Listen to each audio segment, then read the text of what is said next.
Hello, my earth element. This is High Priestess Key 333 coming to do your Egyptian energy read. All right, so this is for all earth element. If you resonate with earth element, this may be a message for you. Or if you actually are Taurus, Virgo, Capricorn, this may resonate with you as well. Remember, we are all the signs, we are all the elements within our birth chart and birthright. Okay, so earth element, this is me using all of my Egyptian decks, well, only two for right now, right? So I'm just going to pull us three messages quickly out of the decks, asking the ancient ancestors, the Egyptian ancient ancestors to come in, the gods and the goddesses, and give us messages of what you need to know as the earth element, all right? So let's get to it. Earth, earth, thank you ancestors. Earth, earth. What does the earth element need to know at this time? Thank you, ancestors. Okay, I got both of your cards. They flew out fast. Okay, well, one thing's good about today's messages is that each one of the earth elements have the ancient ancestors that stood up and came in to this reading. So the first card you have is definitely in reference of pets. Okay, and this is, let me see how you pronounce it, because I'll be messing up how to pronounce these names. Shishita, okay? And Shishita is of the Netaroos and of the Netaroos of the pets, okay? And the Netaroos family of the pet is, hold on, family, let me get, is the heavens, the water, okay? It's the water element, okay? The heavens in this book is considered, well, I look at it as water element, okay? And with her being 7, okay, the number 7 is connected to also Capricorn energy. If you are earth sign here and you're a Capricorn, this may be for you. But Shishita is to write. This is about writing, to write, okay? But it's also, she represents in the Netaroos, the architecture of building and construction. She wears the 7. You can see it at the very top up here, okay? She wears the 7 rayed star on her head, and it's mounted by 2 inverted horns linked her with the dual star system of Sirius, okay? So Shishita is closely connected to the number 7, which 7, like I said, goes back to earth element of Capricorn, which is all about your fears and the traumas and the things that you, because right here I'm seeing that there's some trauma underlying some things for my earth element. But 7 goes back to also, you know, prosperity and abundance. But also, you know, what it's saying to me is also about business, okay? Some of you, this is you building anew, maybe even starting with, you know, writing your business plan, building and creating, you know, the construction of plans for the future, for your future success, okay? Linking one energy to a larger plan. It is about being the writer, okay? When you're writing, you're manifesting in a special way. People don't even realize, because people don't want to write no more, okay? So ancestors want you to write things down, write your petitions down, write your plans down, you know, because the ancestors is saying right now it's about the construction of plans for the future success. So this is what it's given, and the ancestors said, don't be fearful of it, you know, dream big, think big, earth signs, and continue to write, okay? Some of you may be writers, some of you may be authors of books and so forth like that already, and the ancestors is saying continue, okay, because it's going to continue to bring you success. And not only that, it's connecting to the number 7. So like I said, that 7 is definitely could be a good and a bad and everything, okay? Now we have the next card for you is the number 8, which is Neff, the family of Neff, okay? And in the actual Neteru of Mouthdet, okay? Mouthdet. So let's look and see what that one is trying to tell you. The Neff family is the air element, okay? Which is the family of wind, okay? And the message here in reference of this one is justice. okay? It also is about punishment and paying for some wrong done, and imposed discipline on the earthly or spiritual nature. And I could see that with all the red that was here. And it looks like Mayat is punishing someone that's down here that's chained, okay? So it looks like to me, especially with the number 8 there, that's all about, you know, something happening bad, right? It's Diamos energy. So it's energy of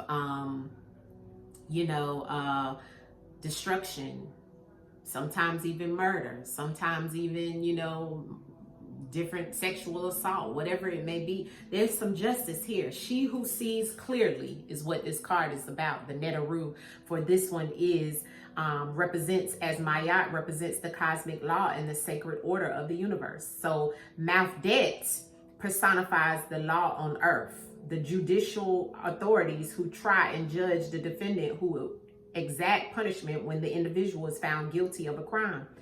She too is found in the scenes of the judgment hall. So Mafdet is connected to Mayat, pretty much, all right? And there's some justice that is due, all right? So if you have done something, then you know that this may be something coming back around for you.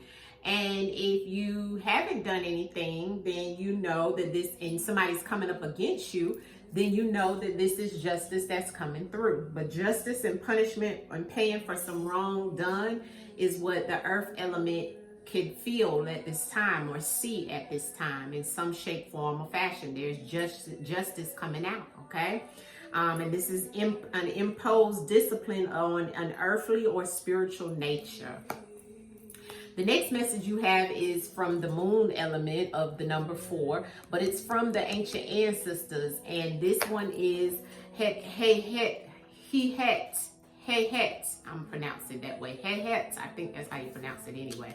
Because it's hard for me to pronounce some of these names, but you understand what I'm trying to say, family, okay?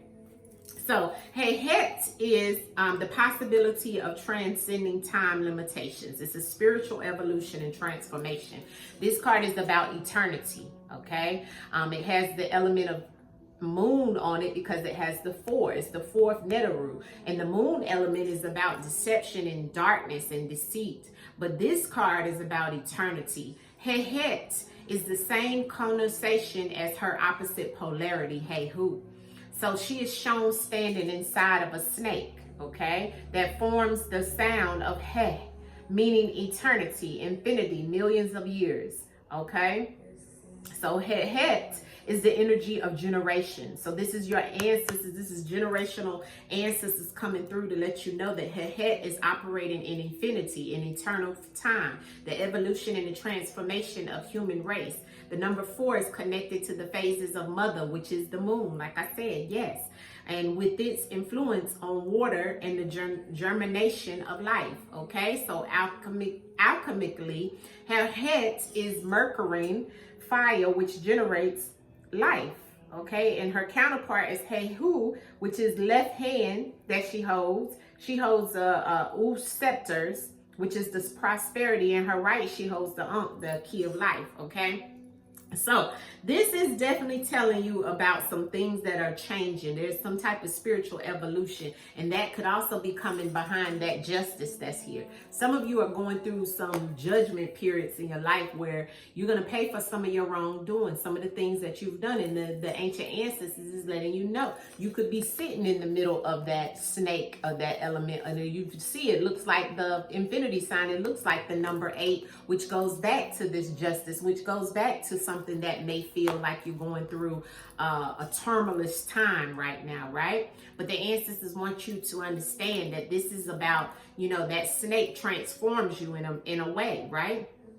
And the ancestors want you to know that this transformation is about evolution. It's about you changing the things in your life that no longer work for you. It's about that spiritual justice. It's about the things that, and for some of you who aren't going through this tremendous, tumultuous time, some of my earth signs, it's about you having justice come to you in reference of something that you were stuck in a loop on. There's some type of awakening. There's some type of evolution evolution that's happening, okay? I feel like that infinity sign with that snake behind it is definitely giving me that there's some cycles of some loops that you're stuck in, earth signs, that you need to come out of, right? And if you don't, then there will be justice that will have to happen. There will be the mouth debt that is going to come down on you or someone in reference of punishment, okay? So now is the time for you to be the creator of the things that you want, for you to build and create, and even write things down of what you want to do. Even try to write things down in reference of coming out of those emotional things that may have caused some problems. Some of my earth signs, you may be going through some type of legal situation, maybe even the judicial system of having some type of punishment or legal situation where you could be, facing some time or something around somebody being locked up, or even a court case or something like that. And the ancestors is kind of telling you that it's all about you creating, or you starting out, maybe even writing a letter to someone about something, or even writing something down that's going to help you to be able to get out of this situation. But the punishment is here, all right? And also there's an evolution to what's going on. As you know, with the infinity sign, what goes up must come down, all right? So that's the energy for Earth. Let's pull the outcome message for Earth. Outcome message for Earth element. Outcome message for Earth. Thank you. Yeah, reconstruction. Yeah, no, and I seen reconstruction, but it says resurrection. So this is the beginning. So ancestors is definitely telling you guys, like, for my earth signs, there's something that's coming around. Like, there's a resurrection. Resurrection is about a rebirth. A resurrection is the components viewed as the ending of something, okay? So this is about resurrection and rebirth are essential components of the Egyptian spirituality. They view death as being a step in the past of the existence that continue on in the afterlife. Is there something in your present circumstances you would like to end? A relationship, a job? This card is suggesting it's time for a change. And if you have recently had a loss of some kind, it is about to be reversed. So the ancestors is saying to you, even with this card that I told you, you're stuck in the loop, and that's the thing that is in your shadow. It's like you're stuck in your shadow self. If you don't come out of it, earth signs, there's going to be punishment, okay? There's going to be justice that's going to be held. It's definitely, this is even like if you're stuck in a relationship that's not going right, you may need to, seek judicial type things like a divorce. So I'm not telling you to get a divorce, but that's what the ancestors is saying. Maybe some of my earth signs are going through a divorce, or maybe it's some type of situation that you have to pay for that you've done, that the ancestors, the ancient ancestors is saying what happens in the dark is coming to the light with that moon element, because it's a resurrection. That's death and rebirth. Okay, something has to end to begin anew, all right? And that is why ancestors started you out with it's time for you to rebuild what it is that you're fearful of, because I'm seeing some trauma here. Even all of the numbers that you have, 7, 8, and 4, come down to the number 19, which is about some type of trauma, Earth, okay? So the ancestors want you to come out of that, and it's time for a resurrection, all right? So that is the earth elements message. I hope this resonated with you to give you some information, confirmation, and motivation. This is me, High Priestess Key, and I'll see you soon. Peace, earth, peace.